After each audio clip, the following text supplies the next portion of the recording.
Here's Maureen talking about all the lies that Hollywood's most beautiful women tell us about how it was just an effortless course to such beauty. And this one is about Jennifer Aniston. Here it is. Jennifer Aniston, one of the most beloved celebrities in the country. She does it too. She lies about it. From an InStyle magazine article in 2024. Oh, Jen, she just drinks a lot of water and she gets a lot of rest and she eats really well. She eats really clean. Okay, I'm going to tell you guys firsthand that I know a doctor who recently worked with somebody very close to Jennifer Aniston. That Jennifer Aniston recently had what is called a bilateral, what's it called? It's a bilateral lower facelift. So they go in with cameras on both sides, under the cheekbones, and they go in and they just lift here. And what it winds up doing is it winds up stretching the mouth out like that, and you can't reverse it. And it's a bad procedure to have done, no matter who you are, no matter what your bone structure is, because it's not working with the rest of the face. We have to try that. Hold on a second. Does it look good? How do I look? It looks great. Yeah, it'll never look better. Also, people are getting their top lip flipped up. They're getting their lip flipped up. It's like the attempt to do the Kylie Kardashian big lip, but without huge injections, and it looks terrible. Don't mess with your lips. No, especially the space between your nose and Kylie Jenner. Lauren Sanchez. Oh. Lauren Sanchez. I don't know. She needs to step away from the needles. There was a picture of her in Paris that was published recently that was horrifying because it gets to the point where they do so much pulling and stretching and filler and Botox. I feel like they lose any sort of tissue and you just see skin on bone. Well, and then you know what you get, not to be cruel, but you get some weird bumpiness. Have you seen it? There's some weird bumpiness that it's almost like the tell. I think that they've had a facelift or I don't know, is that filler left over? I don't know what that is. I don't know what that is, but my doctor friend who can diagnose this stuff a mile away is always sort of like that. So that thing that Jen Aniston had, she said allegedly had, is not reversible. There's no doctor you can go to now. Allegedly, remember when Demi Moore did that? It was catwalk? horrifying. And her face was like for Balenciaga or something like that. Yes, and she looked like an alien, like her cheek. So my doctor friend told me, I thought that was misdone filler. It was a botched facelift. Oh. And she said everybody in their community knows the doctor in New York City, allegedly, who did that to her, and knows the doctor in New York City, allegedly, who fixed it. Mm-hmm. I mean, you'd have to. I can't believe she went out and about in the world with that terrible facelift. I mean, it looked awful.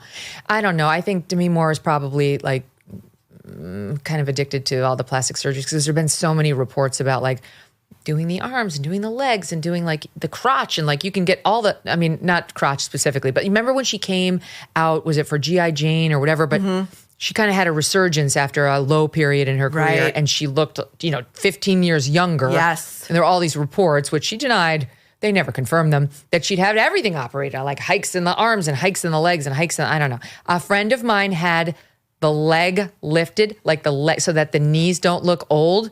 And she said, don't get that because she laughingly said, I've got such bad scars now on my bikini line that I can never, ever leave my husband.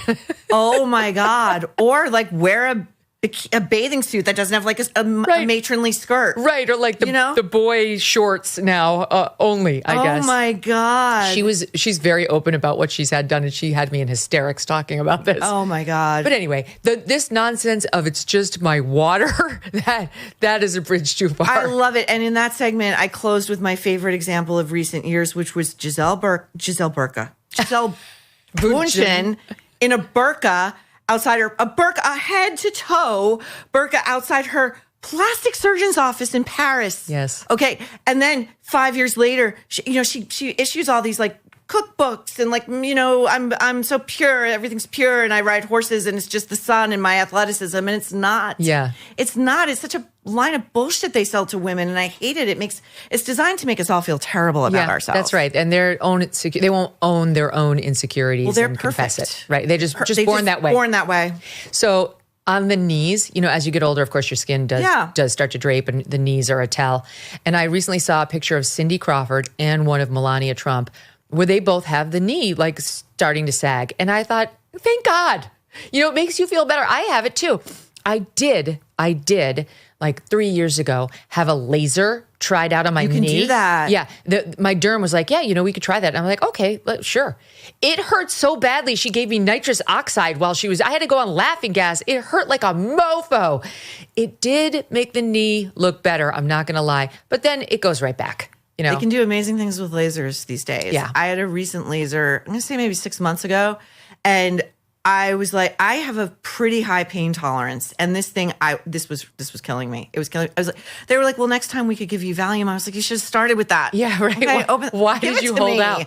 See, that's what I love. I love the lasers and I recommend the lasers and I strongly oppose filler. You just look weird. It just makes you look weird. It doesn't make you look younger.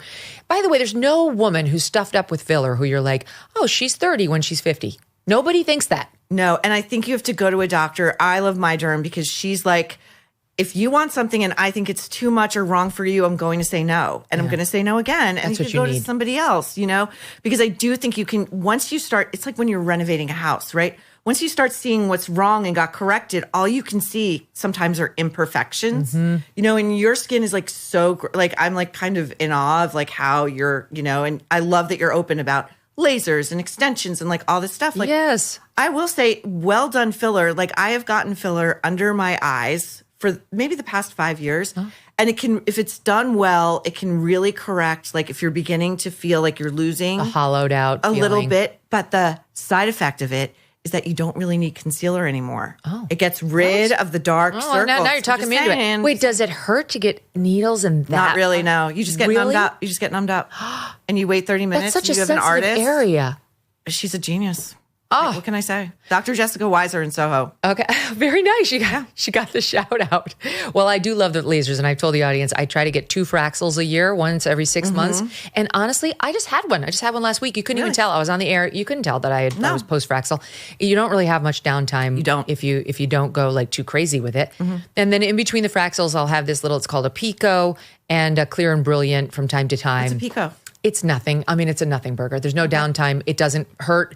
I don't even know really if it does anything, to be honest, but I do think these are the reasons that my skin stays looking good. And that way more than like filling in lines gives you, I think, a more youthful appearance. Right. And it's not invasive. I'm never going to get that crazy ass, you're bloody faced for 10 weeks or a 1 month. I can't remember. But I remember it was the O2? Anyway, CO2 laser, where the doctor, I had a new derm and she was like, have you ever had that? And I'm like, no. And she goes, is that something you'd be interested in? And I was like, I don't know. Should I be? And she goes, well, do you have young children? I'm like, well, I have children. Why? She was like, you basically couldn't see them for like 3 weeks. So I'm sure you got it. I'll come back when I'm 70. Yeah. Did not get it. So no, I only like the ones that there's really not a lot of downtime on. And they work great. They do work great. This July, there is a global summit of BRICS nations in Rio de Janeiro. The bloc of emerging superpowers, including China, Russia, India, and Iran, are meeting with the goal of displacing the US dollar as the global currency. They're calling this the Rio Reset. As BRICS nations push forward with their plans, some worry global demand for US dollars will decrease, bringing down the value of the dollars in your savings. While this transition, if it happens, would not happen overnight, the Rio Reset could mark a pivotal moment. So learn if diversifying your savings into gold is right for you.